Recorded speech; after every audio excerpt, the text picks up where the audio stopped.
جس راستے پر امراء اور سلاطین چلتے ہیں اسی پر عام پبلک کے لوگ چلتے ہیں۔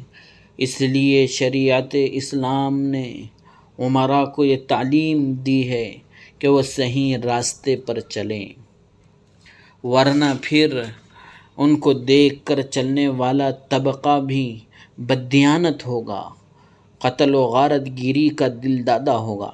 آج کا تہذیب و تمدن چونکہ حکومتوں کی طرف سے آیا ہے، تو آج کی تہذیب و تمدن کے کیا معنی؟ اسلام میں تہذیب و تمدن کے یہ معنی تھے: اخلاق ہونا، صبر و شکر، حیا و غیرت، شجاعت و سخاوت۔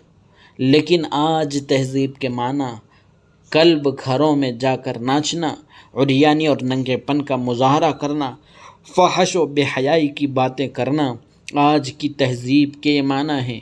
کیونکہ حکمرانوں کی طرف سے یہ تہذیب آ رہی ہے، پبلک بھی اسی پر چل رہی ہیں۔ اب لوگوں کو یہ خبر نہیں کہ اچھی یا بری چیز ہے، ہر اچھی یا بری چونکہ اوپر والے کر رہے ہیں لہٰذا ہم بھی کر رہے ہیں۔ تو جس چیز کے پیچھے شوکت اور قوت آ جاتی ہے وہ چیز دل پذیر بن جاتی ہے، دلوں میں گھر کر جاتی ہے، لوگ اسے اختیار کر لیتے ہیں۔ اسی واسطے اسلام نے یہ تعلیم دی ہے کہ اوپر والا طبقہ، امراء کا طبقہ اور سیاستدانوں کا طبقہ اور اونچی حیثیت والوں کا طبقہ، ان سب کو نیکی کی راہ پر قائم رہنا ہے، ورنہ اس کے بغیر ہمارا معاشرہ کبھی بھی سیدھے راستے پر قائم نہیں ہو سکتا۔